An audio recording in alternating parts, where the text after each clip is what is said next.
তবে যাবার আগে তোমাকেও কিছু কথা বলার ছিল। বলো। বাবা মা থাকতেও তাদের ভালোবাসাটা কখনো পাইনি আমি। ছোটবেলা থেকে একা একা থাকতে শিখে গেছি। আমার মতো যারা আছে না, তারা নিজের কষ্টটা কখনো বলে বুঝাইতে পারে না, বা বলতে পারো বলার মানুষটাই থাকে না। তবে আমি যখন আয়রার দিকে তাকাই না, তখন আমি আমার ছোট্টবেলার সেই ঈশানকে দেখতে পাই।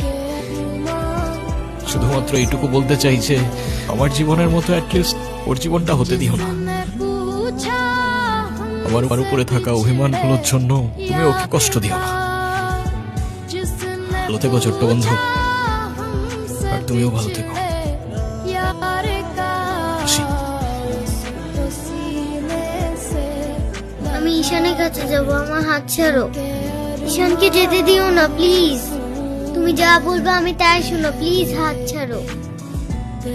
আম্মু প্লিজ আমার হাত ছাড়ো। আমার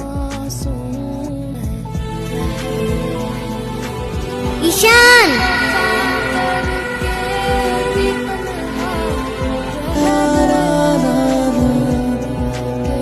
কি ঈশান তুমি যেও না প্লিজ। যেতে তো হবেই, বলো।